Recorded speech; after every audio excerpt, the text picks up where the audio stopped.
3-year-old blind boy cries for help. Then a stray dog appears. What happens next will shock you.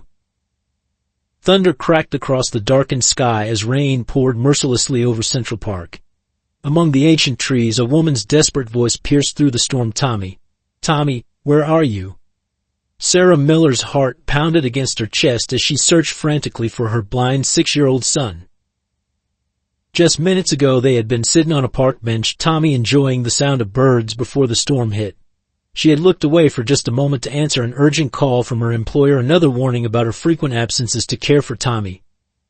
In those few seconds her son had wandered away, drawn by what he later described as a strange, sad sound. Mommy. I'm scared. Tommy's voice echoed somewhere in the distance, barely audible over the howling wind. Sarah ran toward the sound, her feet slipping on the wet grass. 5 years had passed since she lost her husband Michael in a tragic fire rescue mission, and the thought of losing Tommy too was unbearable. Lightning illuminated the park in harsh flashes, casting grotesque shadows through the trees. Tommy had ventured dangerously close to Turtle Pond, its waters swollen from the rain. Please, somebody help. Sarah screamed, her voice breaking with desperation. Then she saw it, a large shape moving swiftly through the darkness. Her first thought was fear, but as another lightning flash lit up the scene, she glimpsed a dog, its fur matted and scarred, but its movements purposeful and determined. Before she could react, the dog had already reached Tommy, who stood precariously at the pond's edge. The dog gently gripped Tommy's jacket with its teeth, carefully pulling him back from the water. As Sarah finally reached them, she saw Tommy's hand rest on the dog's wet fur, a look of wonder spreading across his face despite his fear. An angel came, Mommy, Tommy whispered as Sarah wrapped him in her arms. I heard it crying behind the trees, and then it found me. Sarah looked at the dog, which stood watching them with intelligent eyes that seemed to hold years of pain and wisdom. Its scarred face and thin frame told a story of hardship, yet there was something noble in its bearing. Something that reminded her painfully of Michael's unwavering courage. Thunder rolled again, but this time Tommy didn't flinch. His hand remained buried in the dog's fur, and somehow Sarah knew their lives would never be the same.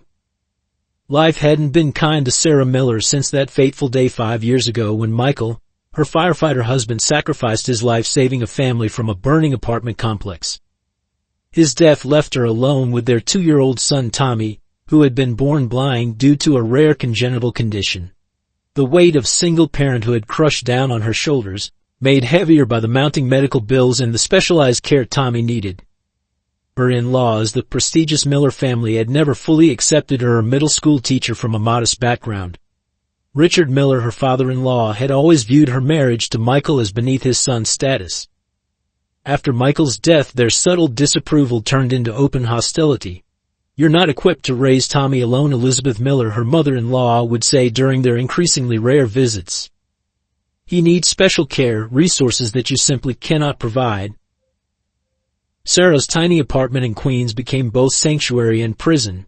Each morning began before dawn, preparing Tommy's medications, making breakfast, and getting him ready for his special education program.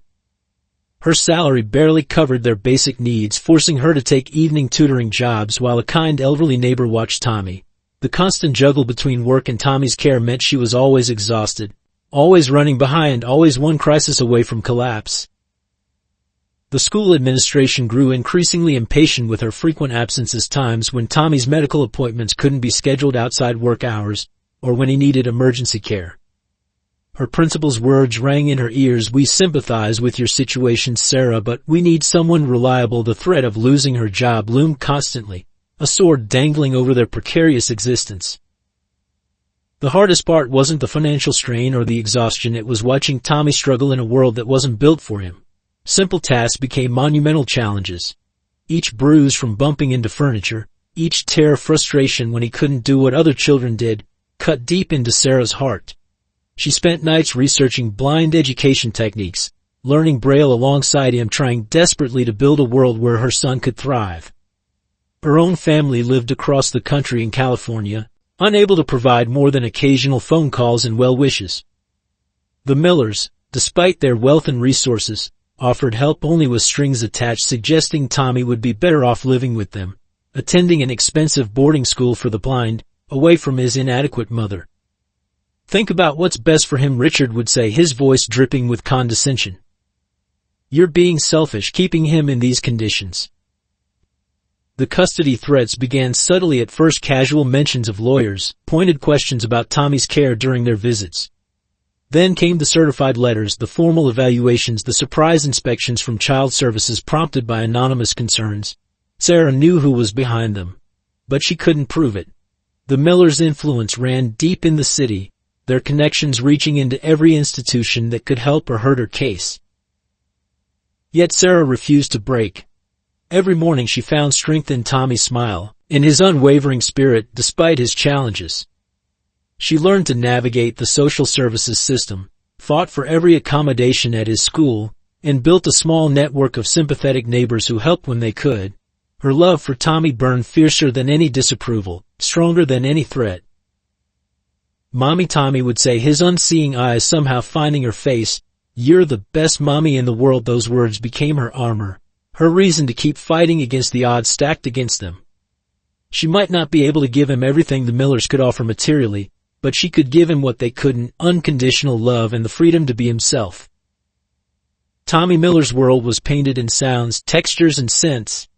At 7 years old he had never seen the sun, but he could feel its warmth on his face and describe the way it made the air dance around him. His fingertips had become his eyes, reading stories through braille dots and understanding the world through touch.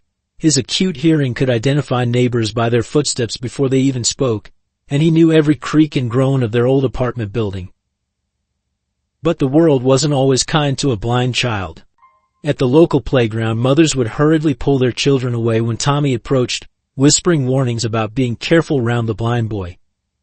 He could hear their hushed conversations, their misplaced pity, and their unfounded fears that his condition might somehow be contagious.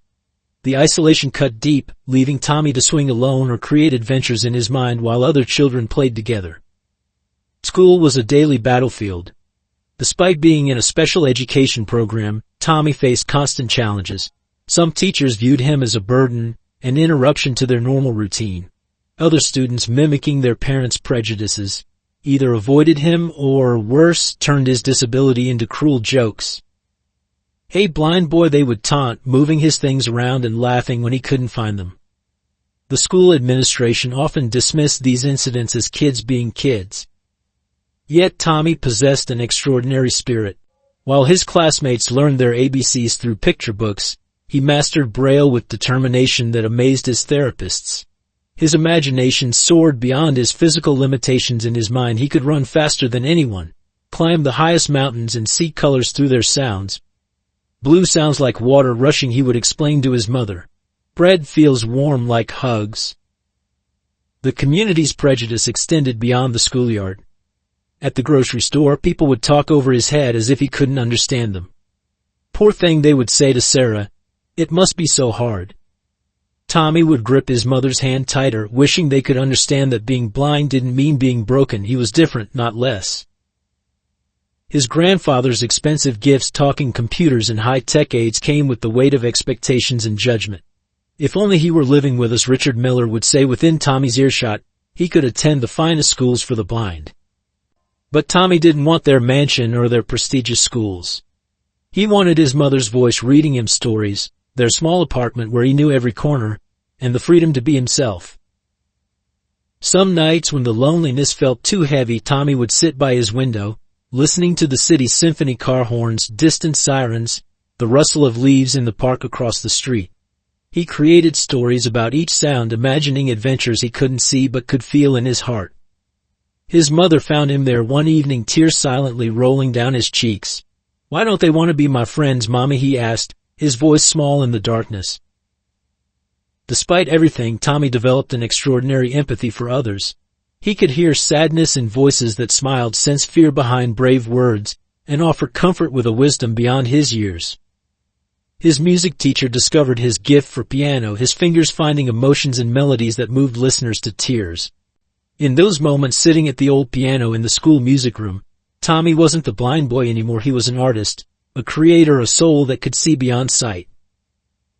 His world might have been dark, but Tommy filled it with his own light.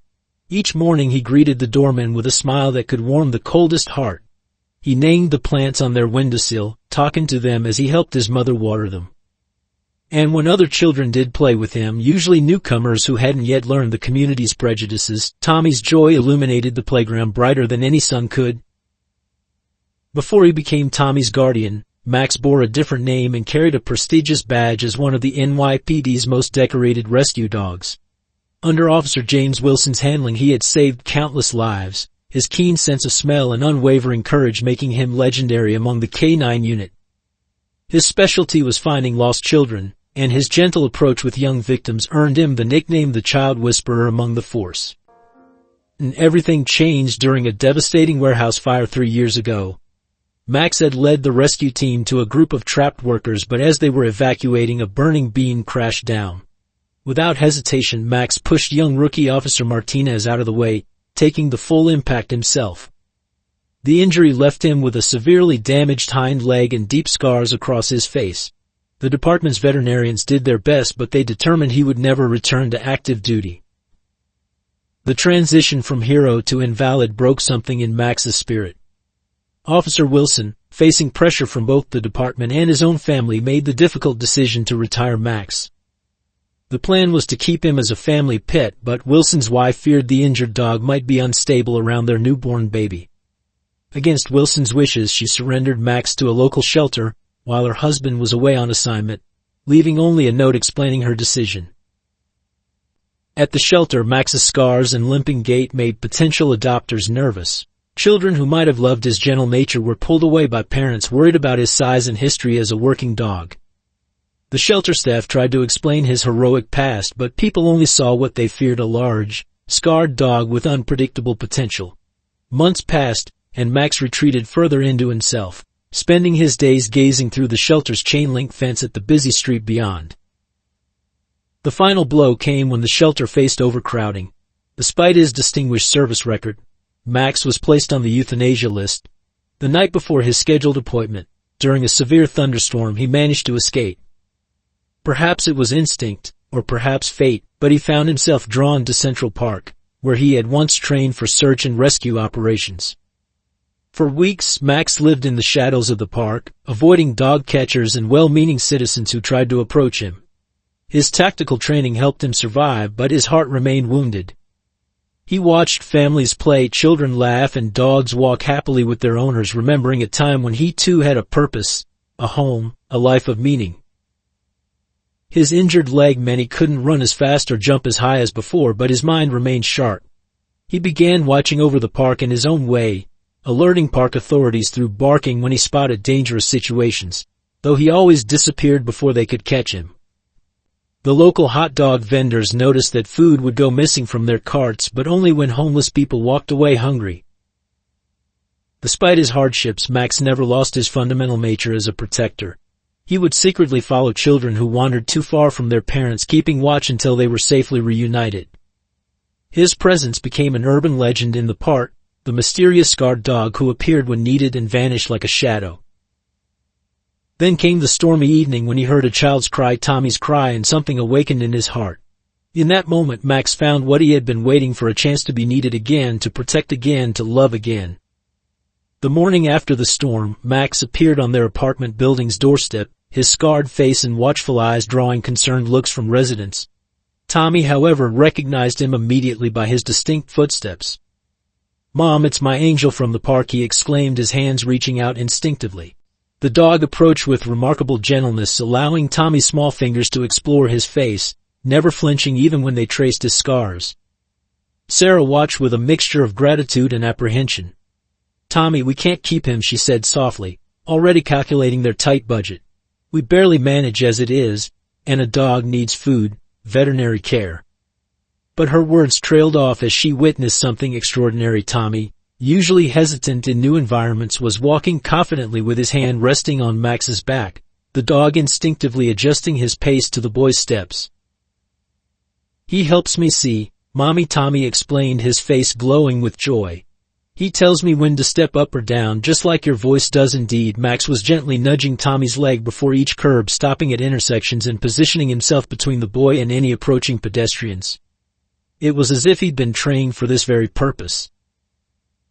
The building manager, Mr. Peterson, emerged from his office with a stern expression. "Mrs. Miller, that dog can't stay here. Building policy strictly prohibits pets, especially large breeds." He eyed Max suspiciously, noting the scars and slight limp.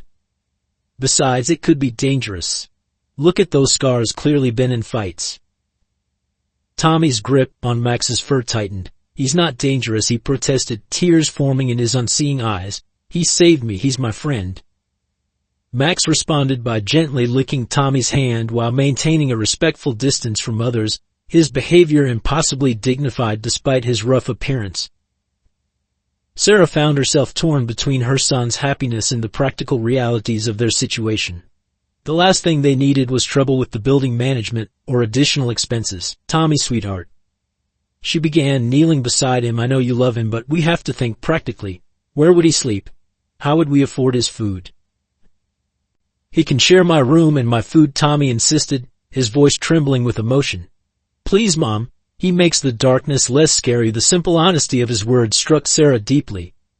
She had spent years trying to help Tommy navigate his world of darkness, and here was this dog doing it naturally, instinctively. Over the next few days, despite Sarah's attempts to discourage him, Max remained a constant presence outside their building. He never caused trouble, never barked unnecessarily, and seemed to vanish whenever animal control came by. Each morning he was there to greet Tommy, and each evening he watched from a distance as they entered the building. The turning point came during Tommy's piano practice at school. Usually Sarah had to leave work early to walk him to his lesson, straining her already tenuous relationship with her employers. But that Thursday, running late from a staff meeting, she arrived to find Tommy already safely at the music room with Max lying patiently outside the door. "He walked me here, Mom," Tommy explained excitedly. "He knows the way. He stopped at all the right places and kept me safe from the construction on Madison Avenue." The music teacher confirmed, watching the remarkable scene, the dog guiding Tommy with incredible care and awareness, better than many human guides she'd seen. Still, Sarah resisted. "We just can't, Tommy," she repeated, though her resolve was weakening. "What if he gets sick? What if he hurts someone?" But even as she spoke these words, Max's behavior contradicted every concern. He remained calm around other children, showed no aggression toward other dogs, and demonstrated an almost supernatural awareness of Tommy's needs. One evening Sarah overheard Tommy talking to Max through the building's front door. "I know Mom's scared," he whispered. "Ever since Dad died, she's scared of losing things, but I'm not scared when you're here. You make the world bigger for me." Max's soft whine in response carried such understanding that Sarah felt tears welling in her eyes. That night, watching Tommy sleep peacefully for the first time in months, Sarah made her decision. They would find a way to make it work, whatever it took. Because sometimes, she realized, love and healing come in unexpected forms, even in the shape of a scarred, limping dog who had somehow found his way to their door. News of Sarah's decision to keep Max spread through the neighborhood like wildfire, igniting a firestorm of opposition. The morning after Max officially moved in, Sarah found a petition taped to her door, signed by 12 neighbors demanding the dangerous animal be removed from the building immediately. The signatures included Mrs. Henderson from 4 Billion, who had always been kind to Tommy, and the Rodriguez family who used to watch him after school. The building's monthly residents' meeting turned hostile. "What if it attacks our children?" demanded Mrs. Peterson, the manager's wife, clutching her toddler closer. "Those scars tell a story that dog's been in fights." Others chimed in with their concerns. "It could have rabies." "What about our property values? It's probably aggressive. Just look at its size." Sarah stood alone at the podium, trying to explain Max's gentle nature, but her voice was drowned out by the angry murmurs. The situation worsened when someone anonymously reported them to animal control. Officers began making regular visits, responding to calls about an aggressive stray, even though Max was now legally registered to Sarah. Each time they found no evidence of aggression, but the constant scrutiny wore on Sarah's nerves. Parents at Tommy's school joined the crusade. "Keep that beast away from the playground," snapped Jennifer Watson, the PTA president, when Sarah brought Tommy to school with Max. "What if it mistakes our children for prey?" She circulated emails warning parents about the dangerous dog situation, encouraging them to complain to the school board. The school principal, Dr. Roberts, called Sarah into his office. While we sympathize with Tommy's situation, he said, choosing his words carefully, we can't have a dog on school premises. It's a liability issue. When Sarah explained that Max helped Tommy navigate safely, Dr. Roberts suggested more traditional solutions like a human aid, something their insurance would never cover. Even Tommy's special education teacher, Ms. Brown, expressed concerns. I understand he helps Tommy, she said during a parent-teacher conference, but what message are we sending to other students? That it's okay to bring stray animals to school. The irony of teaching inclusion while practicing exclusion seemed lost on her. The local coffee shop where Sarah sometimes took Tommy for weekend treats posted a "No Dogs Allowed" sign, though they'd previously welcomed service animals. The owner avoided Sarah's eyes when she questioned the policy change. It's just business, he mumbled. Other customers don't feel safe. The campaign of ostracism affected Tommy deeply. Playdates were canceled. Birthday party invitations dried up. Parents he'd known since preschool crossed the street to avoid walking near Max. Why do they hate him, Mom? Tommy asked one evening, his voice small. He's never hurt anyone. Indeed, throughout all the controversy, Max's behavior remained impeccable. He stayed close to Tommy, ignored provocations from other dogs, and maintained a dignified calm even when people hurled insults or threats. His obvious devotion to Tommy and careful attention to the boy's safety spoke louder than any defense Sarah could offer. The final straw came when Sarah received a letter from the building's management company. Due to numerous complaints and safety concerns, it read, "You must remove the animal within 30 days or face eviction proceedings." The letter cited building bylaws about dangerous breeds and community safety, though Max's breed was unidentifiable due to his mixed heritage. That evening, as Sarah read the letter with trembling hands, she heard Tommy in his room talking to Max. "Don't worry," he was saying. "Mom won't let him take you away. You're family now." The dog's head rested in Tommy's lap, his eyes watching the door as if standing guard against the world's cruelty. Sarah realized they were fighting more than just fear of a dog. They were fighting prejudice, ignorance, and the human tendency to reject anything different or scarred. Max's physical appearance had become a mirror for people's own fears and biases, while his true nature, gentle, protective, intelligent, was ignored by all except those who took the time to know him. As she watched Tommy navigate their apartment with newfound confidence, his hand resting lightly on Max's back, Sarah made a decision. They wouldn't give up. Just as she had fought for Tommy's rights and dignity, she would fight for Max's place in their family. Because sometimes, she realized, the most important battles are fought not just for ourselves but for those who cannot speak in their own defense. The first hint of a darker threat emerged on a quiet Sunday afternoon in Central Park. Sarah noticed a well-dressed man photographing Max from behind a tree. When confronted, he claimed to be a professional dog photographer, but his expensive suit and evasive manner set off alarm bells. Max, usually calm around strangers, stood rigidly between the man and Tommy, a low growl rumbling in his throat. Days later, Sarah began receiving strange phone calls. "That's quite a special dog you have," the unknown caller would say, "or how much would it take for you to part with him?" Each call came from a different number, but the voice remained the same, smooth, professional, with an undertone of menace. Sarah started screening their calls, but the persistence of the inquiries left her uneasy. During Tommy's piano lessons, a woman in business attire approached Sarah in the waiting area. "I represent a private collector," she said quietly, opening a briefcase filled with cash. "He's very interested in unique dogs, especially those with special abilities. Name your price." When Sarah firmly declined, the woman's polite smile hardened. "Everyone has a price, Mrs. Miller. Better to sell willingly than lose him another way." Max's behavior changed subtly. He became more vigilant, especially during their walks. Sometimes he would suddenly change their route, steering Tommy away from certain streets or areas. Sarah noticed black SUVs with tinted windows parked near their building, moving when approached but reappearing in different spots. The local pet shops reported break-ins, but surprisingly, nothing was stolen. The owners found only evidence that someone had gone through their customer records. At the veterinary clinic where Sarah had registered Max, the receptionist quietly warned her that someone had been asking questions about their records, claiming to be from animal control but unable to produce proper identification. One evening while walking home from Tommy's music lesson, Sarah spotted two men following them. Max noticed too, positioning himself carefully between the followers and Tommy. When they turned down a quiet street, the men quickened their pace. Max's warning growl stopped them in their tracks and they retreated, but Sarah caught fragments of their whispered conversation. Trained police dog, worth millions. Boss wants him intact.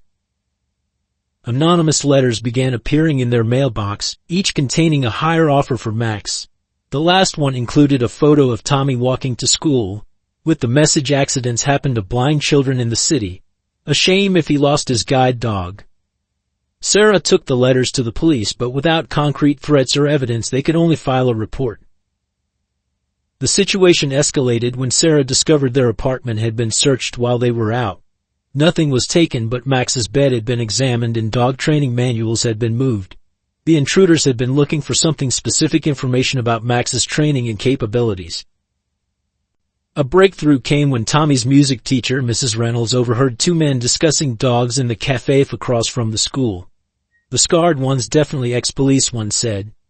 These retired K9s are worth a fortune overseas, no papers, no questions. She immediately called Sarah, her voice shaking as she relayed the conversation. The final confirmation of the threat came from an unexpected source. David Anderson, a new customer at the coffee shop where Sarah grabbed her morning coffee, struck up a conversation about Max. He seemed genuinely interested in their story, but something in his manner was off. Later that day she spotted him speaking with the men who had been following them, passing photographs back and forth. That night, as Sarah double-checked their locks, she found Max standing guard by Tommy's bed, his ears perked at every sound from the street below. The dog's military training was becoming more evident. He wasn't just a companion, he was a highly trained operative someone wanted desperately to acquire. We won't let him take you, Sarah whispered, kneeling beside Max and wrapping her arms around his scarred neck. The dog leaned into her embrace, his steady presence both comforting and concerning. She realized they were dealing with something far more dangerous than neighbor complaints or building regulations.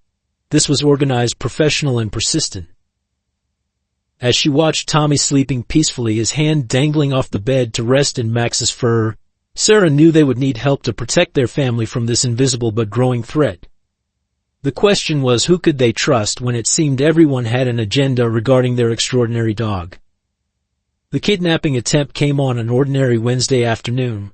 Sarah had been delayed at work and Tommy was walking home from his piano lesson with Max, following their usual route through the quiet residential streets.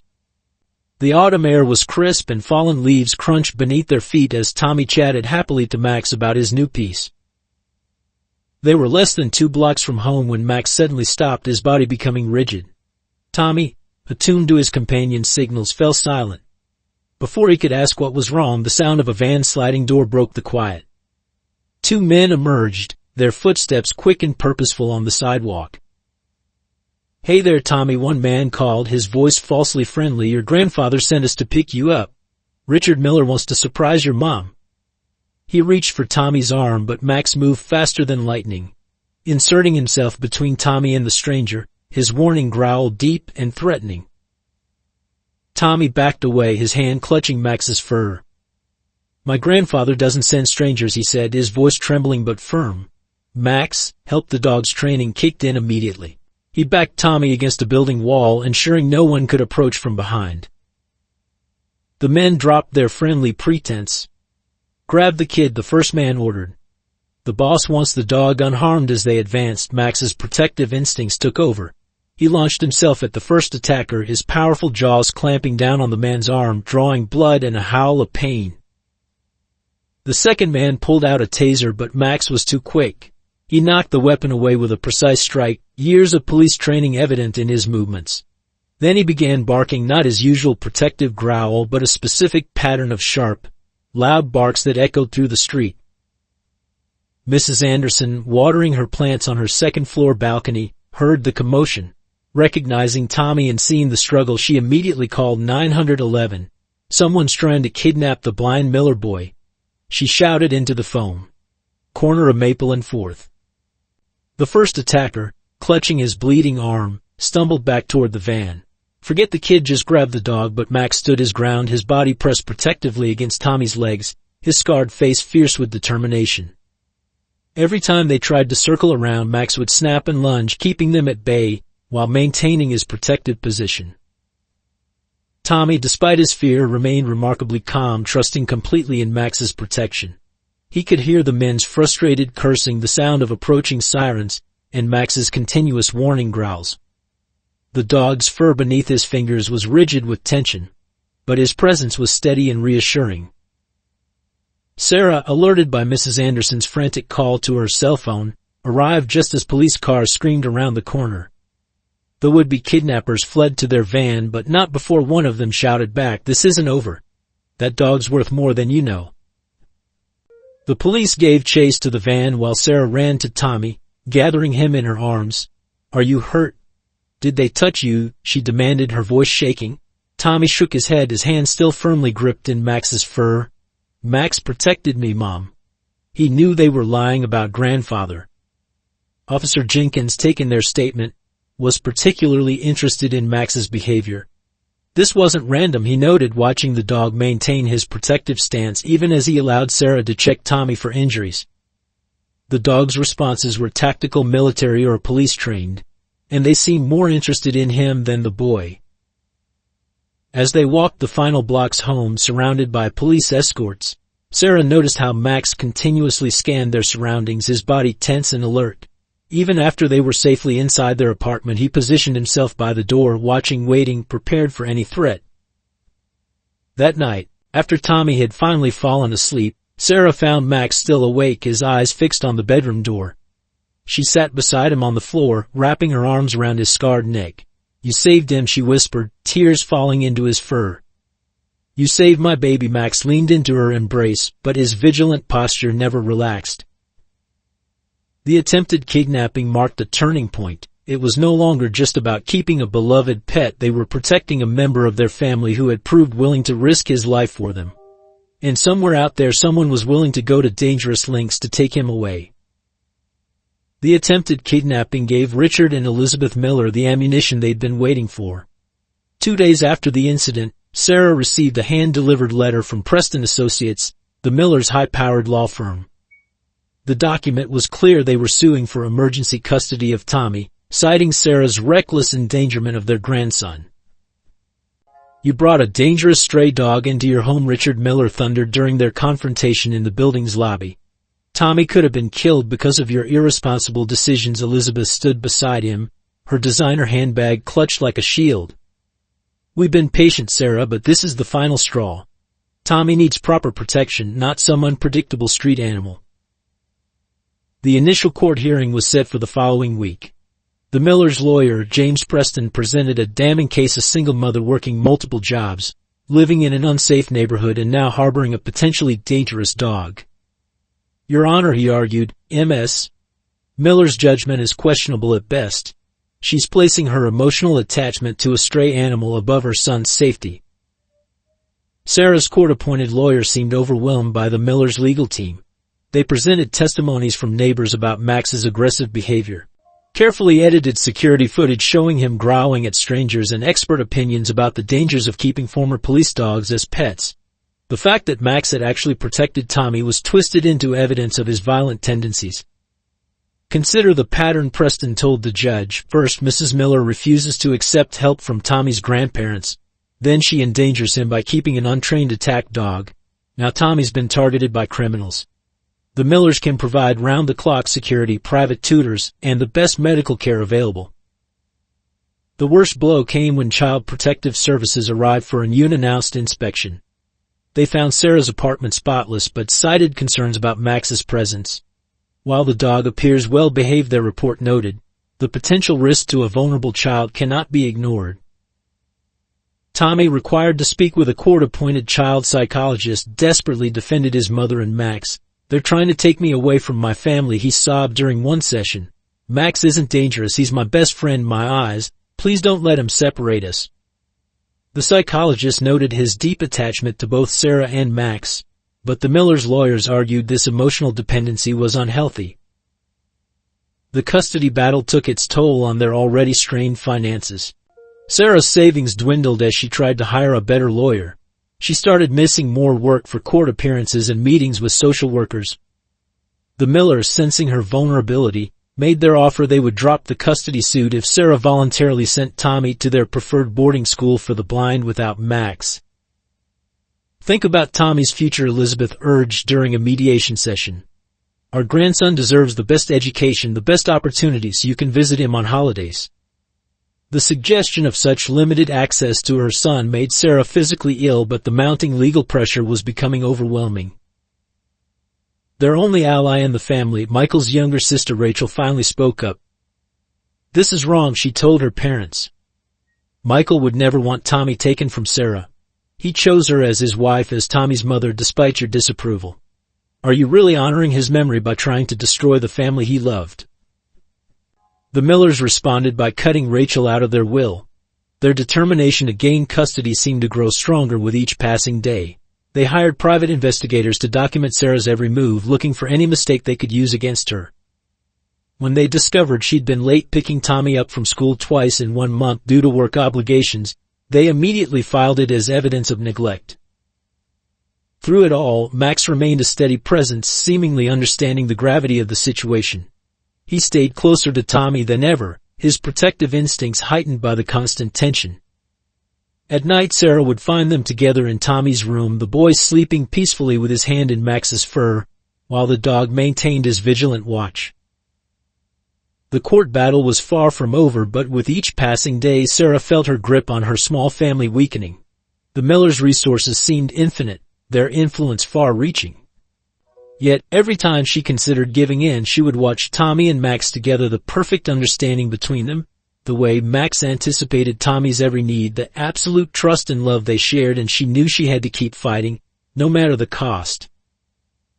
The final notice came on a rainy Thursday morning. Principal Davidson called Sarah into his office before classes began, his expression grave as he handed her the termination letter. "I'm sorry, Sarah," he said, not quite meeting her eyes. "But we've documented 15 absences in the past 2 months. The school board's decision is final." Sarah stared at the letter, her hands trembling. Each absence was carefully listed: court appearances, meetings with social workers, Tommy's emergency doctor visits, and the day she'd been late due to police interviews about the kidnapping attempt. The school had been patient at first, but even their sympathy had limits. "What about my students?" she asked, thinking of her 6th grade class preparing for their end-of-year tests. "They need consistency right now." Principal Davidson shuffled papers on his desk uncomfortably. "We've arranged for a permanent substitute. Your severance package includes 3 weeks' pay, and of course we'll provide a reference." Walking through the empty hallways one last time to clear out her classroom, Sarah felt the weight of defeat pressing down on her. The colorful posters she'd created, the reading corner she'd furnished with her own money, the wall of student artwork, all of it had to be packed away. Her colleagues avoided eye contact as she carried boxes to her car, though she noticed Mrs. Thompson, the math teacher, quietly slipping a card into her final box. The timing couldn't have been worse. The custody battle had drained their savings, and their health insurance, crucial for Tommy's ongoing medical care, would end with the month. The Millers' lawyers would surely use this as evidence of her inability to provide stability for Tommy. That evening, as she tried to explain to Tommy why she wouldn't be going to school anymore, her son's response broke her heart. "Did I cause this, Mom?" he asked quietly. "Because I need so much help." Max, sensing the tension, pressed his head against Tommy's knee, offering silent comfort. "No, sweetheart," Sarah assured him, fighting back tears. "None of this is your fault. We're just going through a rough patch, but we'll figure it out." She didn't tell him about the past due rent notice, or that she'd started skipping meals to make their food stretch further. The next few days became a blur of job applications and interviews, but each potential employer's enthusiasm cooled when she explained her situation: single mother, blind child with medical needs, ongoing custody battle, and a large dog that had to stay with them. "We'll keep your resume on file" became a familiar dismissal. Her temporary job at a local tutoring center barely covered groceries. The evening shift at a nearby diner meant leaving Tommy alone with Max for hours, though the dog proved more reliable than any babysitter, alerting neighbors if Tommy needed help. Still, Sarah knew it was only a matter of time before the Millers' investigators discovered her working 2 jobs, leaving Tommy unsupervised. The final blow came when their landlord served them with an eviction notice. Your lease requires stable employment, he explained apologetically. And frankly, the legal drama is making other tenants nervous. You have 30 days to vacate. That night, after Tommy was asleep, Sarah sat on their small balcony, finally allowing herself to break down. Max found her there, pressing his warm body against her legs as she sobbed. I'm failing them, she whispered into his fur. I'm failing both of them. The next morning she found an envelope had been slipped under their door. Inside was a check from Rachel, Michael's sister, with a note: Michael would want me to help. Don't you dare refuse, this is for Tommy. The amount would cover 3 months' rent, but accepting it felt like admitting defeat. Sarah's pride warred with necessity as she stared at the check. She thought of Tommy's medical bills, the mounting legal fees, the dwindling food in their pantry. Max watched her with his intelligent eyes, as if understanding the weight of her decision. Finally, she pulled out her phone and called Rachel. Thank you, she said, her voice rough with emotion. But I need more than money. I need help fighting back.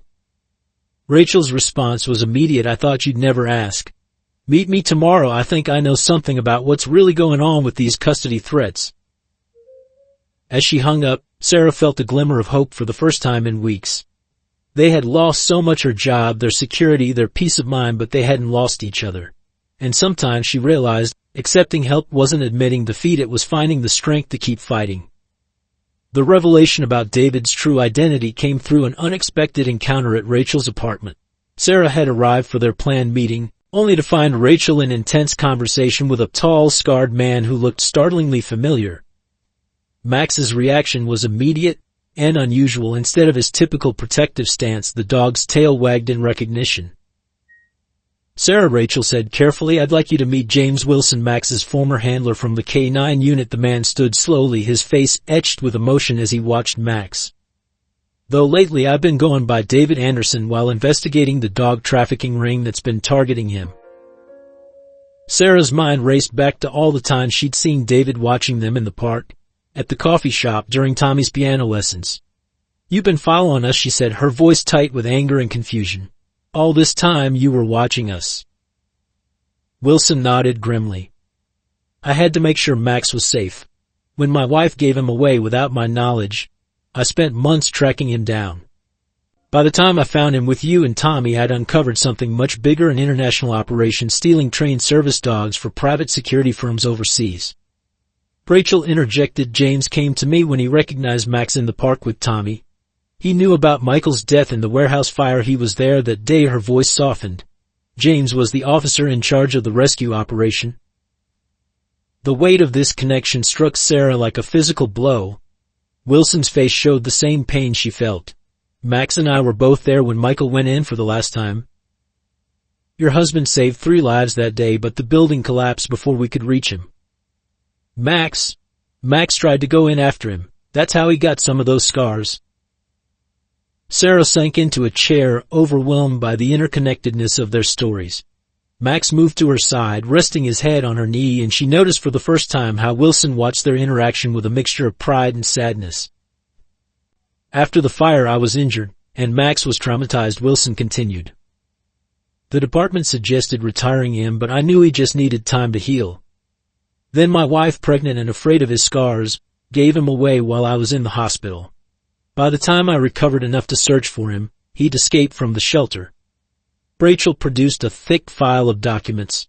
James has been working undercover, gathering evidence against the trafficking ring. But there's more to this than just stolen dogs. She hesitated, looking at Wilson. Tell her what you found about Richard Miller's connection. Wilson's expression darkened. Your father-in-law's investment firm has been unknowingly funding the trafficking operation through a series of shell companies. When we started investigating the money trail, we discovered something else. The custody battle isn't just about Tommy. Sarah's protective instincts flared. What do you mean? Richard Miller discovered Max's identity as a former police dog, Wilson explained. He's been working with the traffickers, promising to deliver Max to them once he gains custody of Tommy. The kidnapping attempt wasn't random, it was orchestrated to prove you're an unfit mother. The pieces began falling into place: the suspicious accidents, the constant surveillance, the convenient timing of the custody suit. But why? Sarah demanded. Why would Richard do this to his own grandson? Rachel's voice was bitter. Money. The trafficking ring offered millions for Max given his unique training. Richard saw a way to gain both Tommy and a profitable business connection. He probably convinced himself he was doing what's best for everyone. Wilson pulled out his badge, not a local police badge, but one identifying him as a federal agent. We've been building a case against the trafficking ring for months. Max is our key to bringing down the entire operation, but we needed to keep him safe without tipping our hand. That's why I stayed in the shadows watching over your family. Sarah thought of all the times she'd felt watched, protected by an unseen presence. The night of the kidnapping attempt, those weren't random police sirens, were they? Wilson shook his head. We had a team following you. When Max started his alert barking, a specific pattern we trained him to use in emergencies, we moved in. He remembered his training perfectly, pride tinged his voice as he looked at his former partner. So what now? Sarah asked, her hand instinctively finding Max's fur. How do we protect Tommy and Max from both the traffickers and his own grandfather? Wilson leaned forward, his face serious. We're ready to move on the trafficking ring, but we need your help. Richard Miller doesn't know I'm involved, doesn't know about the federal investigation. If we play this right, we can protect your family and bring down the entire operation. But it means taking a risk, Rachel added softly. It means using the custody hearing to expose everything, the trafficking, Richard's involvement, all of it. Are you willing to do that? Sarah looked at Max, who had moved to sit between her and Tommy's empty chair, still protecting, still faithful. She thought of her son's love for the dog who had become his eyes, his guardian, his best friend. She thought of Michael, who had died trying to save others, and how Max carried on that same spirit of protection and sacrifice. Tell me what you need me to do, she said firmly. It's time we fought back. The trafficking organization's pressure escalated rapidly after the failed kidnapping attempt. Sarah began finding dead flowers on their doorstep each morning, a clear message that they were being watched. Anonymous text messages arrived at all hours, photographs of Tommy at school, Max during their walks, even Sarah at her new diner job. Each image carried the same threatening message: time is running out. The organization grew bolder, moving beyond mere intimidation. One morning, Sarah discovered Max's food had been tampered with. Wilson's testing revealed traces of sedatives. They had to start keeping Tommy and Max indoors after dark when suspicious vehicles began circling their block repeatedly. The building's security cameras mysteriously malfunctioned on multiple occasions, always coinciding with attempts to breach their apartment. They're getting desperate, Wilson explained during a tense meeting in Rachel's apartment. Our investigation is closing in and they know it. Max is their most valuable target, a fully trained police dog worth millions on the international market. He spread out surveillance photos showing men in suits meeting with Richard Miller outside his office building. Your father-in-law promised to deliver Max through legal means, but the organization's losing patience. Sarah's new job at the diner became a nightmare of constant vigilance. Strange men would sit for hours ordering nothing but coffee, watching her every move. Her manager found threatening notes demanding information about her schedule. One night, while closing up, she discovered all 4 tires of her car had been slashed. The message was clear: they could reach her anywhere. The organization even infiltrated Tommy's school. A new teaching assistant appeared in his class, showing unusual interest in Max. Wilson's background check revealed she was connected to known trafficking operatives. The school administration, already wary of Max's presence, proved unhelpful when Sarah raised concerns. We can't investigate every employee based on a parent's paranoia, the principal dismissed. Rachel's own investigations revealed the frightening scope of the operation. They've got people everywhere, she reported grimly. Police, private security, even animal control. They're building a network to trap you legally and illegally. She had discovered multiple false complaints filed against Max, each designed to create a paper trail supporting his removal from Sarah's custody. The worst incident came during one of Tommy's piano lessons. 2 men posing as animal control officers attempted to seize Max, claiming they had orders regarding a dangerous animal. Only the quick thinking of Mrs. Reynolds, who recognized them from Wilson's warning photos, prevented the abduction. She triggered the fire alarm, creating enough chaos for Sarah to get Tommy and Max to safety. Their apartment no longer felt secure. Strange sounds in the night became common: scratching at windows, jimmied locks, footsteps in the hallway. Max barely slept, maintaining constant vigil.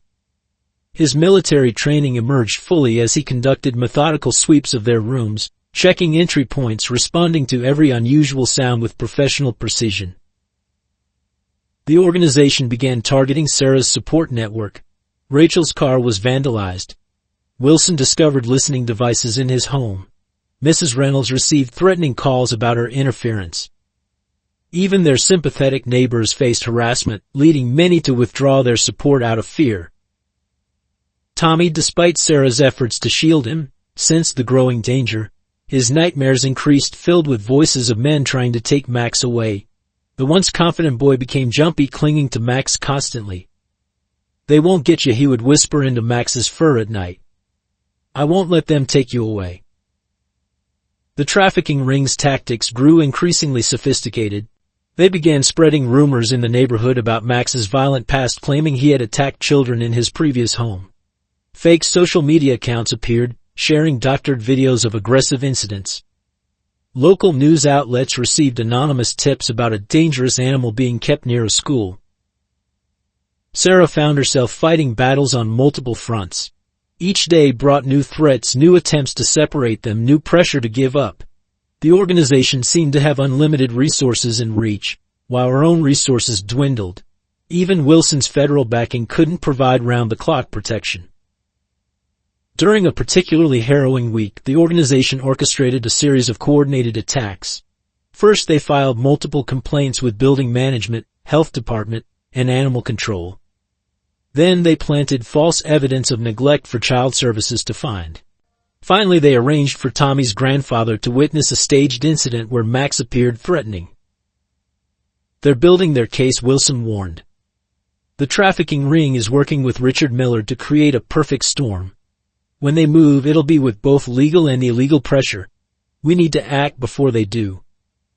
He showed Sarah surveillance photos of known operatives meeting in upscale restaurants, planning their next move. The weight of constant vigilance took its toll on everyone. Sarah lost weight from stress, jumping at every sound. Tommy became withdrawn at school, trusting no one but Max. The dog himself showed signs of strain, though his dedication never wavered. He would often position himself in Tommy's room at night, facing the door, ready to defend his family until his last breath. The community's turn against Sarah began with a series of orchestrated incidents at Tommy's school. Parents started a petition demanding Max be banned from school grounds, citing safety concerns.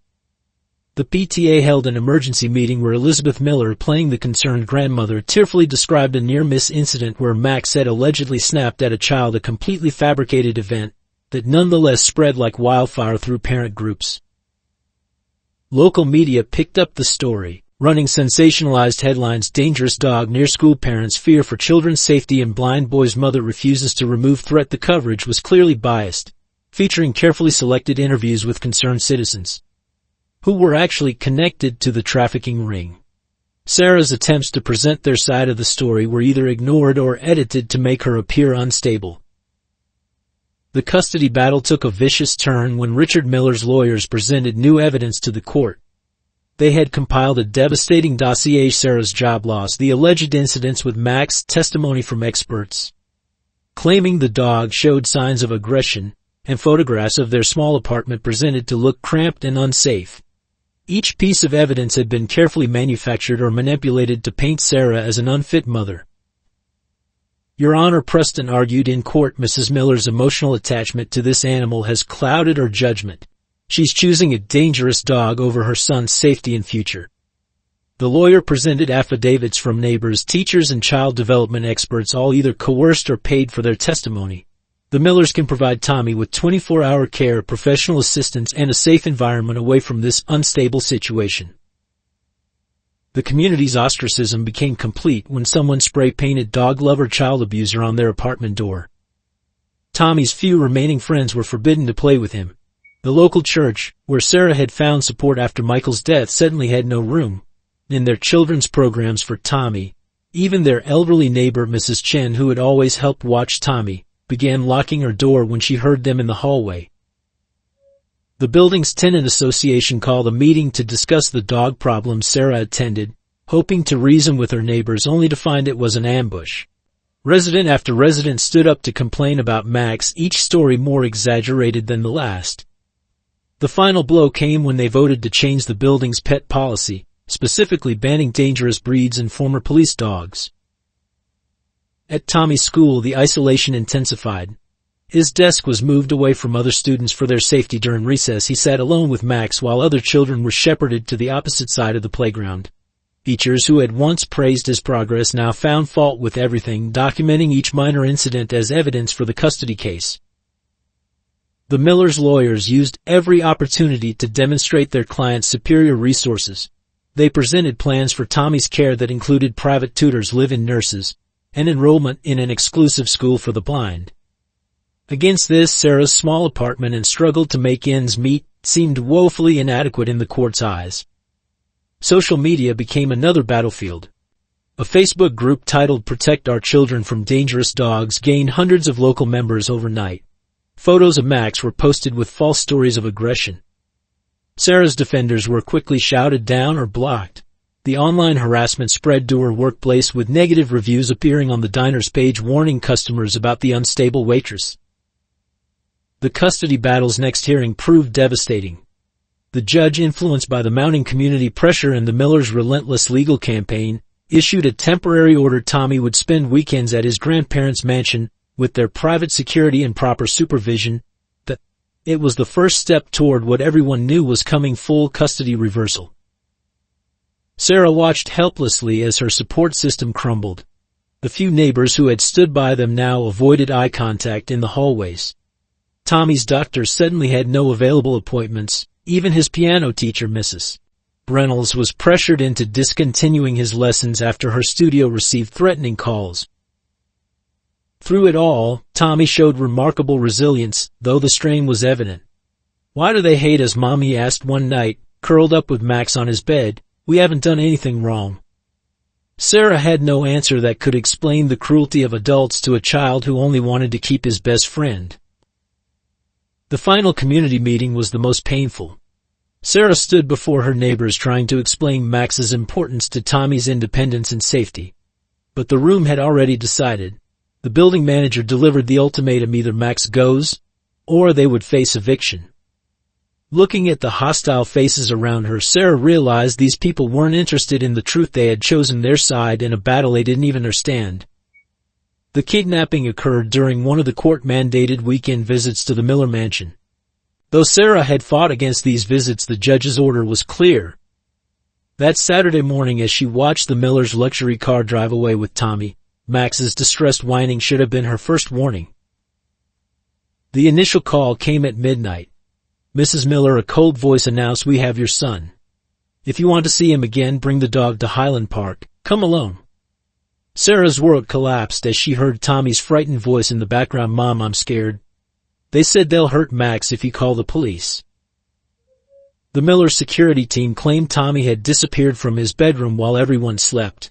Richard Miller's performance as the distraught grandfather was convincing, but Sarah noticed his eyes wouldn't meet hers. Elizabeth Miller fainted dramatically when the police arrived, drawing attention and sympathy while providing the perfect distraction. Wilson, monitoring the situation, quickly pieced together what had happened. "It's an inside job," he reported grimly. The kidnappers knew exactly when Tommy would be at the mansion, knew the security codes, knew which window had a faulty alarm. This was orchestrated by someone with intimate knowledge of the Miller estate. Max's behavior changed the moment they arrived at the mansion. The dog moved methodically through Tommy's room, tracking scents, his police training evident in every movement. He led them to a service entrance where security cameras had mysteriously malfunctioned. Outside, he found Tommy's drop bracelet, the one Sarah had given him, with a tiny GPS tracker hidden inside. The kidnappers' next call revealed their true plan. "Your father-in-law made a deal," the voice explained with clinical detachment. "The boy for the dog, simple trade. Mr. Miller gets custody, we get the dog, everyone wins. Except you, of course." The laugh that followed chilled Sarah to her bone. Bracing against time, Sarah and Wilson followed Max as he tracked Tommy's scent through the city's darkened streets. The dog moved with singular purpose, ignoring distractions, focused entirely on finding his young charge. His training as a search and rescue dog emerged fully as he led them through a maze of abandoned warehouses. The trail led to the industrial district, where empty buildings loomed like shadows against the night sky. Max's behavior became more urgent, his tracking more intense. They found signs of Tommy's presence, a shoe print here, a disturbed dust pattern there. The kidnappers had moved quickly but not carefully enough to evade a trained police dog. Sarah's heart nearly stopped when they heard Tommy's cry echo through the empty streets. Max froze, ears forward, every muscle tense. The sound came again, a child's voice, frightened but brave. "I won't tell you anything about Max. You're bad people." The kidnappers had chosen their hideout carefully, an abandoned textile factory with multiple exits and clear sightlines. Wilson spotted at least 4 armed men patrolling the perimeter. Through a dirty window they could see Tommy tied to a chair, surrounded by men in expensive suits who looked more like corporate executives than criminals. Richard Miller's expensive car was parked behind the building, confirming their suspicions about his involvement. Sarah heard his voice through a broken window, discussing terms with someone. "Once we have custody, the dog is yours. My lawyers have already prepared the papers showing Sarah abandoned both Tommy and the animal." The kidnappers' organization became clear as more vehicles arrived, sleek black SUVs with tinted windows. Men in tactical gear unloaded equipment, preparing for what they assumed would be a simple exchange. They had planned for every contingency except one. They had underestimated the bond between a boy, his mother, and a dog who would die to protect them. Tommy, despite his fear, remained defiant. Sarah could hear him through the windows, refusing to reveal details about Max's training even as his grandfather demanded answers.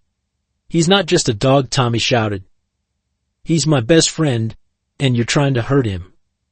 Max's training and protective instincts merged as he analyzed the situation.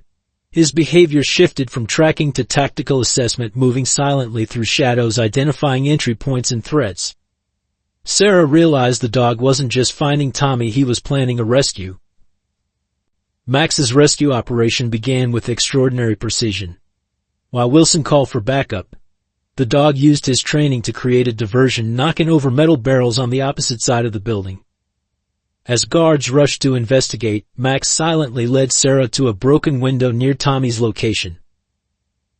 The first phase of the rescue went perfectly. Max slipped inside, moving like a shadow through the darkness, getting closer to Tommy while the kidnappers argued about their next move. Sarah could see her son, still defiant despite his tears, refusing to give in to his grandfather's demands about Max's training protocols. Everything changed when one of the guards spotted movement. "The dog's here," he shouted, raising his weapon. Max didn't hesitate. He launched himself at the armed man, knocking the weapon away. The force of his attack sent both crashing into a stack of old machinery, metal pieces raining down around them. Richard Miller's true colors emerged in the chaos. "Don't damage the dog," he shouted. "He's worth millions intact," but his concern for Max didn't extend to his grandson's terror or his daughter-in-law's anguish. He tried to grab Tommy, planning to use him as leverage, but Max was faster. The dog took a brutal hit when he jumped between Tommy and a falling metal beam. The sound of impact was sickening, but Max didn't even whimper. He maintained his protective stance, blood matting his fur, positioning himself between Tommy and every threat in the room. Sarah's heart nearly stopped when she saw Max limping, his right leg clearly injured.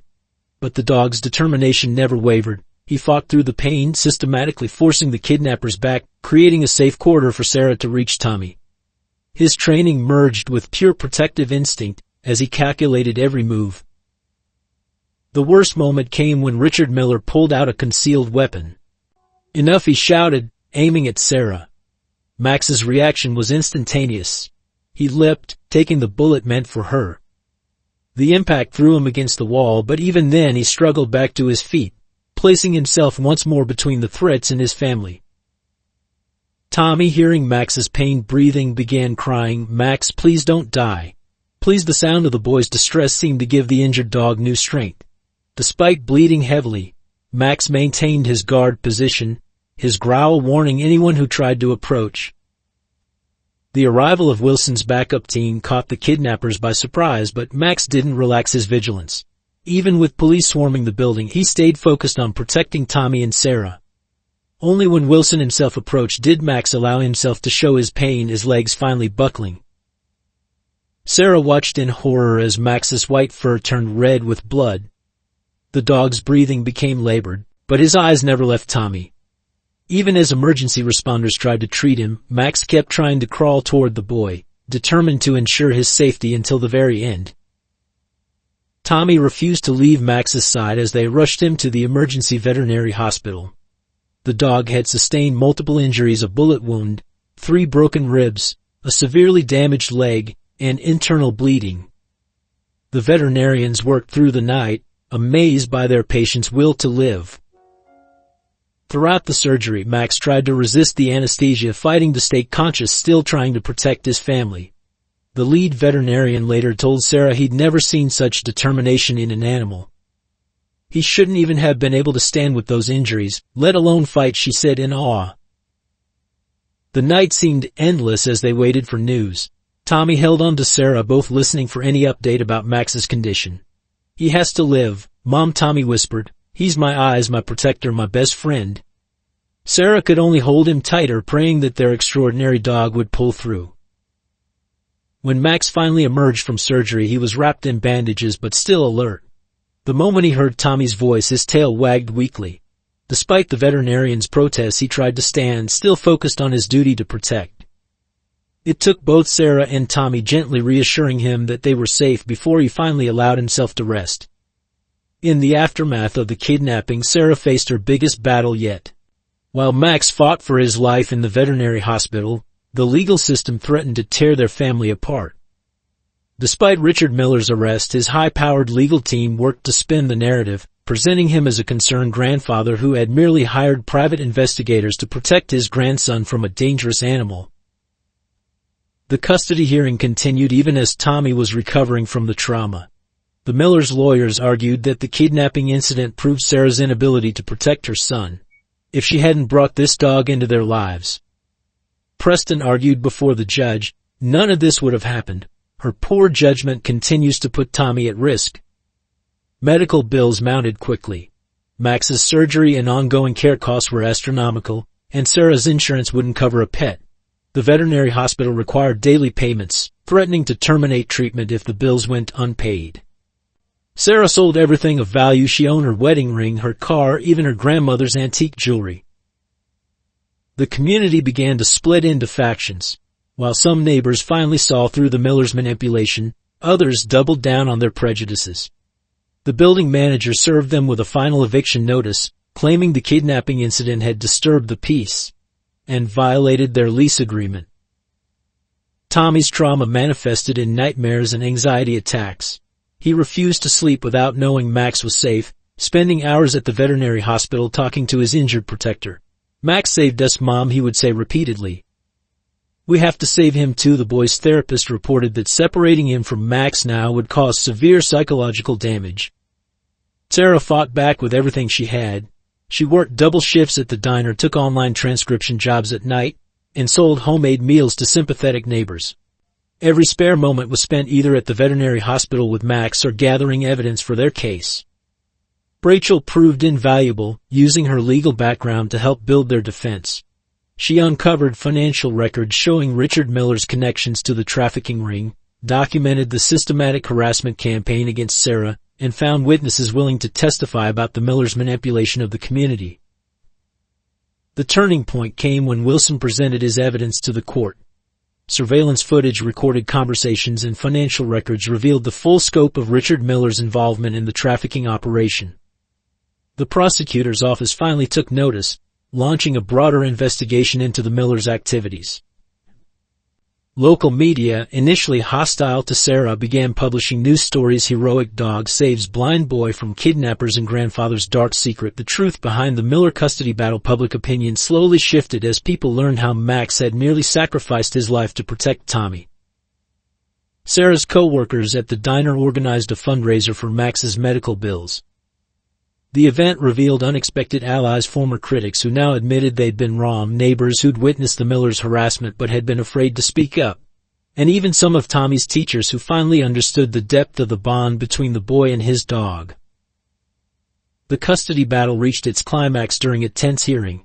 Sarah, exhausted but determined, presented evidence of Tommy's progress with Max's improved mobility, increased confidence and enhanced independence. Child psychologists testified about the emotional damage of separating them. But her most powerful argument came from Tommy himself. "Max isn't just a dog," Tommy told the judge, his voice clear and strong. "He's the one who helps me see the world. He protects me, guides me, and loves me. My grandfather tried to hurt him because he wanted money, but Max never stopped protecting me. Please don't take away my best friend." The veterinarians testified about Max's extraordinary recovery driven by his need to return to Tommy. Despite severe injuries, the dog had begun physical therapy ahead of schedule, his determination to heal matching his young charge's faith in him. Even as he learned to walk again, Max's first concern remained Tommy's safety. Sarah's final statement to the court came from her heart. "Your Honor," she said, "we're not just fighting for custody, we're fighting for the right to stay together as a family. Max isn't just a pet or a service animal, he's the missing piece that makes us whole. He brings out the best in Tommy, gives him courage, and shows him that disabilities don't define him. We're not asking for anything except the chance to love and protect each other." The days following Max's heroic rescue brought a new kind of agony. The bullet wound had caused severe internal bleeding, and infection set in despite the veterinarian's best efforts. Max's temperature spiked dangerously high, his strong body weakened by the trauma and blood loss. The veterinary staff worked around the clock, fighting to save the dog who had risked everything to protect his family. Dr. Martinez, the lead veterinarian, delivered the devastating news to Sarah and Tommy one rainy evening. "The next 24 hours are critical," she explained gently. "The infection has spread, and his body is too weak to fight it effectively. We're doing everything we can, but you should prepare yourselves." Tommy, sitting beside Max's bed, clutched the dog's uninjured paw and whispered, "Please don't leave us." The sight of Max, once so strong and proud, now connected to tubes and monitors, broke Sarah's heart. His scarred face was partially hidden by an oxygen mask, and his powerful body lay unnaturally still. Only his eyes showed his fighting spirit, following Tommy's movements whenever the boy was in the room, still trying to watch over him even in his weakened state. The nights were the worst. Tommy refused to go home, sleeping in a chair next to Max's bed, his hand never leaving the dog's fur. Sarah watched as her son talked continuously to his friend, telling stories about their future together, making promises about parks they would visit and games they would play. Max's tail would weakly thump against the bed at the sound of Tommy's voice, even when his fever was at its highest. Complications arose on the third night. Max's breathing became labored and his heart rate dropped alarmingly. The emergency team rushed in, working frantically to stabilize him while Sarah held Tommy in the hallway, both of them listening to the urgent voices and beeping machines. "Fight, Max," Tommy called out. "Remember your promise to protect me." Dr. Martinez emerged hours later, her scrub stained and her face showing the strain of the long battle. "He's stabilized for now," she said, "but his condition remains critical. The next few hours will tell us if he has the strength to recover."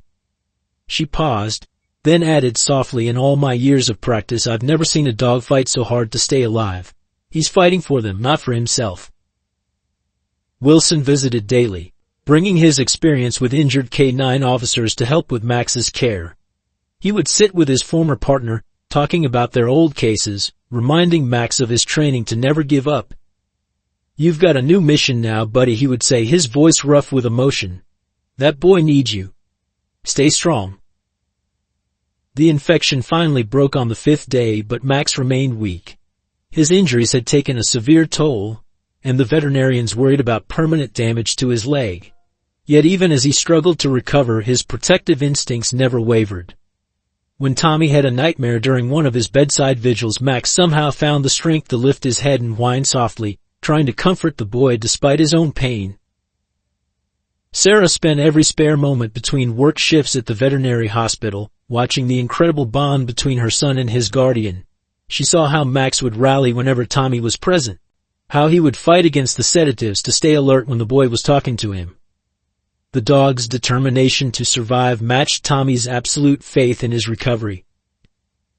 As the days turned into weeks, Max's condition remained precarious. Each small improvement was celebrated, each setback met with renewed determination. The veterinary staff began calling him the miracle dog, amazed by his will to live and his constant awareness of Tommy's presence. Even in his weakest moments, Max's eyes never lost their protective watch over the boy who had given him a reason to keep fighting. While Max fought for his life in the veterinary hospital, Sarah received the news she had been dreading. The court had called an emergency hearing to review Tommy's custody in light of recent events. Despite Richard Miller's arrest, Elizabeth Miller's lawyers had filed a separate petition for immediate temporary custody, arguing that Sarah's financial strain from Max's medical bills made her unable to provide adequate care for Tommy. The hospital bills had indeed become overwhelming. Each day brought new charges: specialized antibiotics, multiple surgeries, round-the-clock nursing care. Sarah's savings were depleted, and she had already maxed out 3 credit cards. The veterinary hospital's management, though sympathetic, began making noises about transferring Max to a less expensive facility, one that lacked the specialized care he desperately needed. Elizabeth Miller's offer came through her lawyers. She would pay all of Max's medical bills, but only if Sarah voluntarily surrendered custody of Tommy. "Your son needs stability," the lawyers argued during a tense meeting. "Mrs. Miller can provide the best care for both Tommy and the dog. You have to think about what's best for them." The pressure mounted as Sarah's landlord served final eviction papers. With no savings left and her credit destroyed, finding a new apartment seemed impossible. Child Services flagged their impending homelessness as a critical concern, adding another mark against her in the custody evaluation. Tommy, sensing his mother's distress, tried to be brave.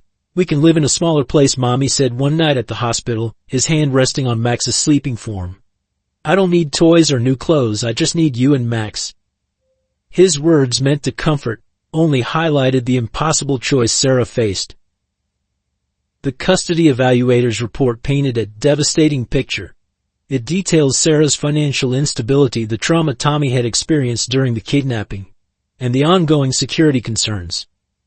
While acknowledging the strong bonds between Tommy, Sarah, and Max, it suggested that Elizabeth Miller's wealth and resources might better serve Tommy's needs. Sarah's lawyer, overwhelmed by the Millers' legal team, suggested a compromise: shared custody, with Tommy living primarily with his grandmother while having regular visits with Sarah and Max. "It might be the best deal we can get," he advised grimly. "Otherwise you risk losing everything." The night before the custody hearing, Sarah sat in Max's hospital room, watching Tommy sleep in the chair beside the dog's bed. Max, despite his weakness, kept his eyes fixed on the boy, his protective instinct undiminished by pain and injury. The sight of them together, her brave, blind son and his faithful guardian, made the choice impossibly harder. Elizabeth Miller made one final attempt to sway Sarah, appearing unexpectedly at the veterinary hospital. "Be reasonable," she urged, her voice soft but insistent. "Tommy needs more than love, he needs resources, opportunities, security. I can give him everything you can't, and Max will receive the best veterinary care money can buy." The custody hearing loomed like a dark cloud, but Sarah's problems multiplied. The veterinary hospital required a substantial payment to continue Max's treatment. Tommy's special education program needed tuition fees she couldn't afford.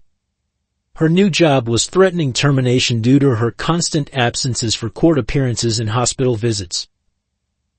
Each night, Sarah would hold Tommy as he cried himself to sleep beside Max's hospital bed, promising him that somehow they would stay together.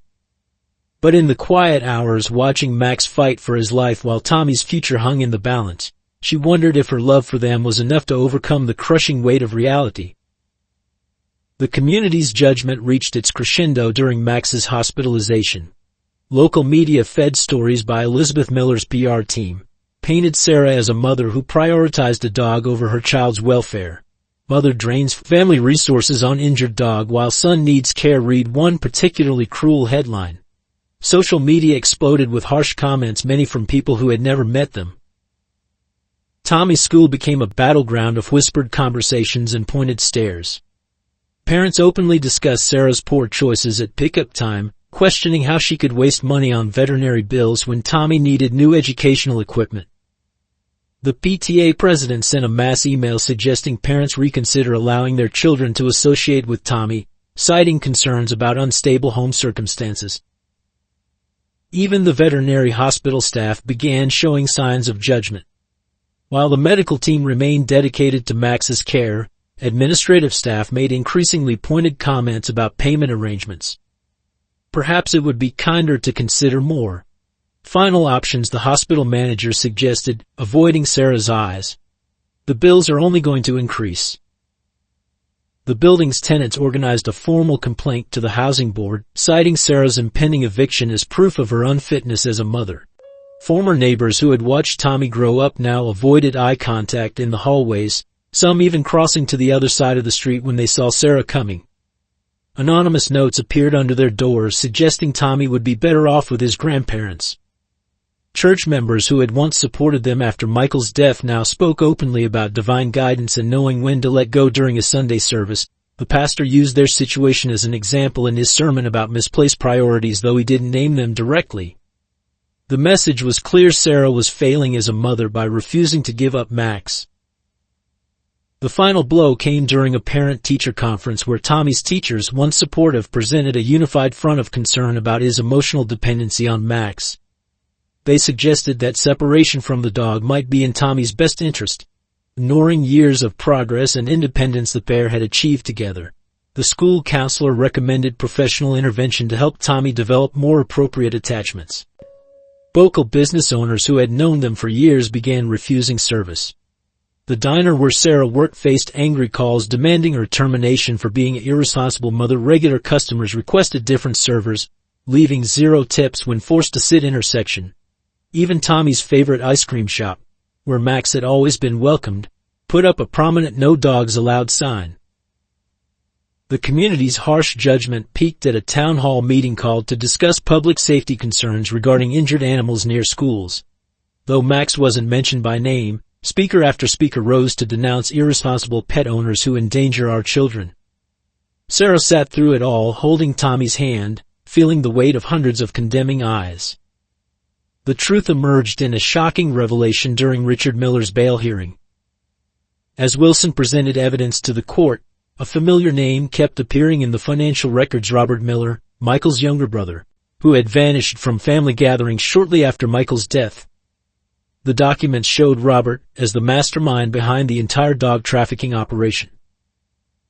Sarah's hand shook as she read through Wilson's report. Robert, who had always been the perfect son in Richard's eyes, had used his father's business connections to build an international network of stolen service dogs. The operation specialized in acquiring highly trained police and military dogs, selling them to private security firms for enormous profits. Robert was always jealous of Michael, Rachel explained, piecing together the family history. Michael chose love and public service while Robert followed Dad into business. But when Michael died a hero, Robert couldn't stand living in his dead brother's shadow. The trafficking operation had become his way of proving himself to their father, turning his brother's dedication to service into a profitable venture. Wilson's investigation revealed more disturbing connections. Robert had been monitoring Sarah and Tommy since Michael's death, waiting for an opportunity to exploit the situation. When Max appeared in their lives, Robert recognized the dog's potential value immediately. He had orchestrated everything: the community pressure, the custody battle, even Tommy's kidnapping. The evidence was damning. Surveillance photos showed Robert meeting with various criminal organizations, negotiating prices for trained dogs. His laptop, seized during the raid, contained detailed files on dozens of stolen service animals, including Max's complete history and training records. He had been planning to sell Max to a private military contractor for over $2 million. Sarah recalled all the times Robert had visited after Michael's death, offering financial help that always came with strings attached. His questions about Tommy's care had never been about concern for his nephew. He had been laying groundwork for the custody battle, creating a paper trail of Sarah's supposed inadequacies as a mother. The most chilling discovery was a series of emails between Robert and Richard Miller plotting to use Tommy as leverage. "The boy is our key to getting the dog," Robert had written. "Once we have custody, we can deal with both problems at once. Sarah loses everything and we profit." His own nephew had been nothing more than a pawn in his scheme. Rachel found old family videos showing a pattern of Robert's jealousy. In one clip from Michael and Sarah's wedding, Robert could be heard making snide comments about his brother wasting his potential on public service. Another video from Tommy's christening captured Robert's barely concealed rage when Michael received praise for a recent rescue operation. The final piece fell into place when Wilson uncovered Robert's connection to the warehouse fire that killed Michael. While not directly responsible, Robert had known about the building's unsafe conditions through his business dealings but had withheld the information from fire inspectors. His silence had indirectly contributed to his own brother's death. The revelation about Wilson's true identity came during a closed-door meeting with the district attorney. James Wilson wasn't just Max's former handler, he was Detective David Anderson, who had been working undercover for 3 years to expose the dog trafficking ring. His investigation had started long before Max found Tommy, tracking stolen service dogs across multiple states. Sarah learned how David had orchestrated his presence in their lives, always staying close enough to protect them while maintaining his cover. Those chance encounters at the coffee shop, his convenient appearances during their walks, even his seemingly casual conversations with other dog owners, all had been carefully planned surveillance operations. The scope of David's investigation was staggering.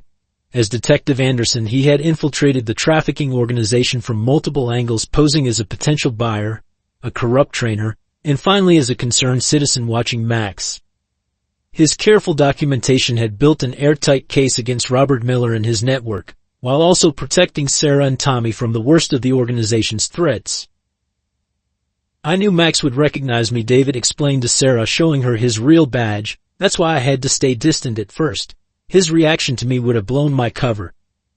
He described how he'd watched Max and Tommy develop their extraordinary bond, knowing the dog had found a new purpose that matched his training, protecting those who needed him most. The investigation had required David to make difficult choices.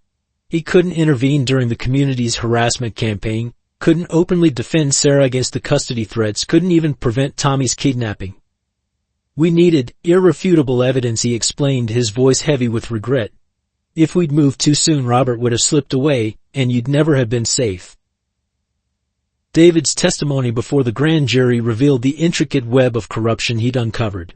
Robert Miller had infiltrated police departments, animal control agencies, and even veterinary clinics, creating a network that could identify and acquire valuable service dogs. The operation had stolen over 50 highly trained animals, selling them to private security firms and foreign military contractors. The most poignant moment came when David described finding Max at the shelter years ago, recognizing him as the dog who had tried to save Michael in the warehouse fire. He had been tracking Max ever since, knowing the dog's skills would make him a prime target for the traffickers. When Max found Tommy, David realized fate had given them both a second chance at protecting others. Sarah discovered that many of the coincidences that had helped them weren't coincidences at all. The neighbor who had witnessed Tommy's kidnapping attempt, the coffee shop owner who had warned her about suspicious customers, even the sympathetic nurse at the veterinary hospital, all had been part of David's undercover team, positioned to protect her family while gathering evidence. As Detective Anderson, David had also been investigating the warehouse fire that killed Michael, suspecting it was connected to the trafficking ring. His dedication stemmed partly from guilt. He had been the one who initially trained Max for police work, and he felt responsible for the dog's well-being. Watching Max become Tommy's guardian had brought his mission full circle. The truth about Sarah's struggles emerged in waves as Detective Anderson's investigation became public. Local newspapers, which had once condemned her, now ran detailed exposes of Robert Miller's trafficking operation and the systematic harassment campaign against Sarah's family. Security camera footage showed paid actors staging incidents with Max, while emails revealed coordinated efforts to turn the community against them. The neighbors who had shunned them were horrified to learn how they'd been manipulated. Mrs. Chen, their elderly neighbor, broke down in tears when she discovered the concerned citizens who had warned her about Max were actually Robert's hired intimidators. The building manager, confronted with evidence that he'd been bribed to pursue the eviction, publicly apologized to Sarah at an emergency tenant meeting. Tommy's school faced its own reckoning. Records showed Robert Miller had made substantial donations to influence staff against Sarah. The principal, deeply shamed by his role in the harassment, organized a special assembly to welcome Tommy and Max back. Teachers who had criticized Sarah now understood how the dog's presence had dramatically improved Tommy's independence and learning. The PTA parents who had led the campaign against Max were mortified to learn they'd been unwitting pawns in Robert's scheme.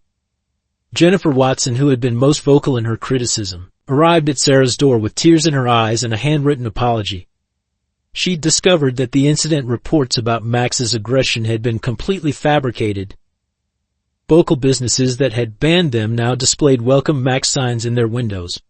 The diner where Sarah worked held a fundraiser for Max's medical bills, with former critics making generous donations. The ice cream shop owner personally removed his "No Dogs Allowed" sign, replacing it with a photo of Max and Tommy, labeled "Our Local Heroes." The church congregation, led by their humbled pastor, organized a special prayer service for Max's recovery.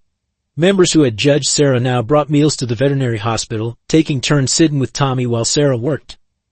The same people who had quoted scripture about misplaced priorities now spoke of divine intervention in bringing Max to protect Tommy. Even the veterinary hospital staff's attitude transformed. The administrative team, learning how Robert had pressured them to withdraw care, created a special fund to cover Max's remaining treatment costs. The hospital director personally apologized to Sarah, admitting they had failed to investigate the suspicious complaints about payment issues. The most moving response came from Tommy's classmates and their parents. Children who had been kept away from Tommy now begged for play dates. Parents who had crossed the street to avoid them stopped to offer help and support. The isolation that had wounded Tommy so deeply began to heal as his peers finally understood the truth about his extraordinary bond with Max. The path to reconciliation began surprisingly with Elizabeth Miller. After Robert's arrest and Richard's imprisonment, she arrived at the veterinary hospital one evening, her usual perfectly composed facade cracking with genuine remorse. "I was so wrong," she whispered, watching Tommy sleep beside Max's bed.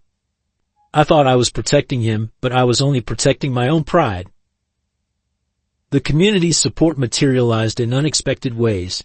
The apartment building's residents created a rotation schedule to help with Tommy's care while Sarah worked. Mrs. Chen cooked meals, Mr. Peterson from 4 Billion drove Tommy to his therapy sessions, and the Rodriguez family helped with homework. The building manager not only canceled their eviction but renovated their apartment to make it more accessible for Tommy and Max. The Tommy school underwent a complete transformation. The principal implemented a service dog awareness program using Max's story to teach students about disability rights and animal assistance. Tommy's classmates, now understanding his challenges, became his fierce advocates. They created a buddy system to help him navigate the school, with Max as the proud leader of their little group. Local businesses joined the support network.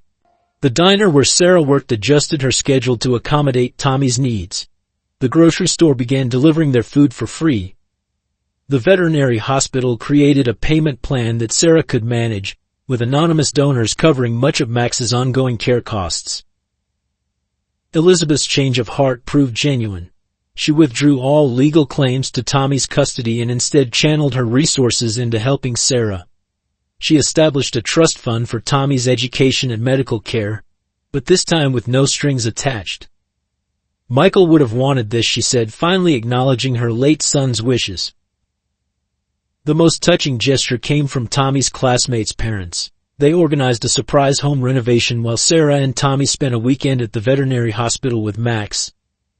The apartment was transformed with adaptive technologies for Tommy's independence, a special area for Max's recovery, and new furniture throughout. The project brought together people who had once shunned them, working side by side to right their wrongs.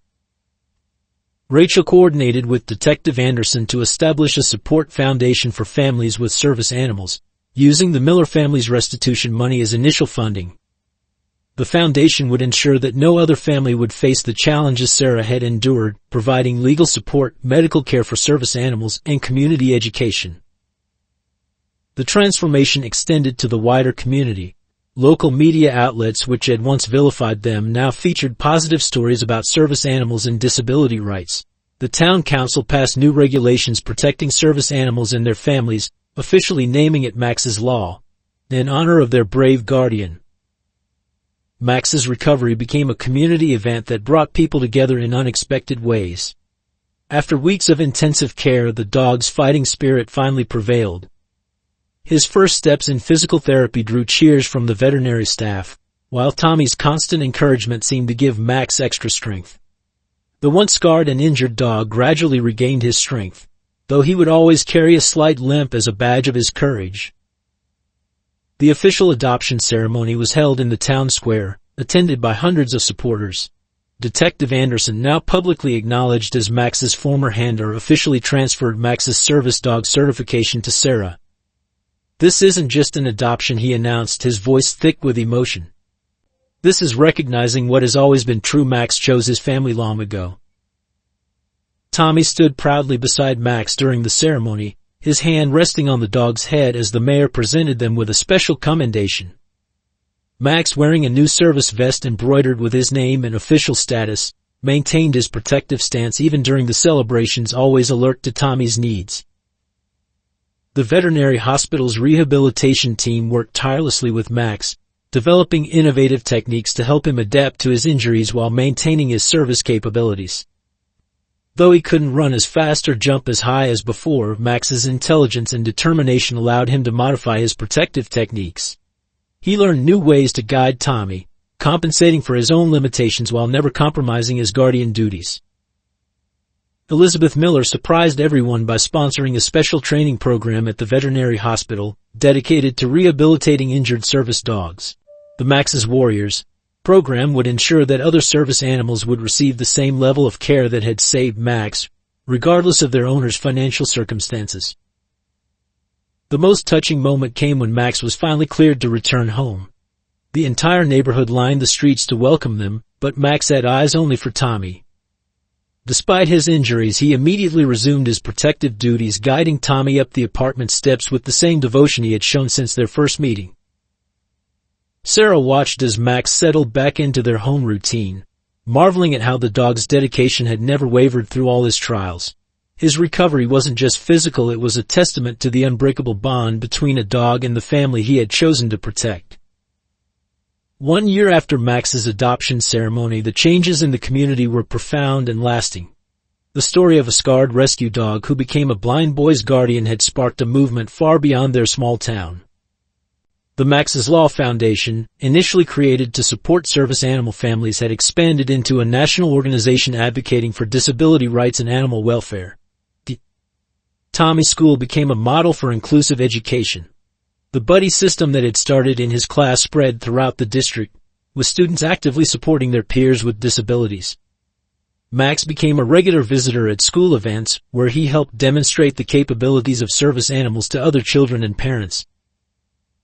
Sarah found her voice as an advocate, speaking at conferences about the importance of service animals and the challenges faced by single parents of children with disabilities. Her experiences helped shape new policies protecting families with service animals from discrimination in housing and employment. The diner where she had once struggled to keep her job now proudly displayed photos of Max and Tommy, becoming a gathering place for families with service animals. Elizabeth Miller's transformation proved complete when she donated the family mansion to create a training center for service dogs and their handlers. The facility, named in Michael's memory, combined state-of-the-art training facilities with temporary housing for families during their service dog training. The center's first graduation ceremony featured Tommy and Max as guest speakers, with Tommy confidently explaining to the audience how Max had changed his life. The community's annual Max and Tommy Day celebration became a tradition, bringing together service animal organizations, disability advocates, and families from across the country. Children with disabilities found role models in Tommy, who showed them that their challenges didn't define their potential. Max, despite his graying muzzle and slight limp, continued his duties with unwavering dedication, inspiring other service dogs in training. Most importantly, their story helped change public perception of what family means. The bond between a boy, his mother, and their guardian dog showed that love and loyalty transcend conventional definitions. Sarah, Tommy, and Max became living proof that family is defined not by blood or species but by the heart's capacity for devotion and sacrifice. The final scene at that year's celebration captured their triumph perfectly. Tommy, confident and smiling, walking alongside Max while Sarah watched proudly. The scarred dog who had once been unwanted had become a symbol of hope, the rejected mother had become a respected advocate, and the isolated blind boy had become a beacon of inspiration. Together they had not only overcome their challenges but had helped create a more understanding and compassionate community for others who would follow in their footsteps. Thank you for joining us for this heartwarming story of love, courage, and unbreakable bonds. We'd love to hear your thoughts and feelings about Tommy, Sarah, and Max's journey in the comments below. What touched you most about their story? Have you ever experienced a similar connection with a special animal in your life? If you enjoyed this story, please consider subscribing to our channel for more inspiring tales of hope and resilience. Your support helps us continue creating meaningful content that touches hearts and changes lives. Don't forget to like this video and share it with friends and family who might need a reminder that love knows no boundaries. Stay tuned for more stories that celebrate the extraordinary bonds between humans and animals, and the power of unconditional love to overcome any obstacle.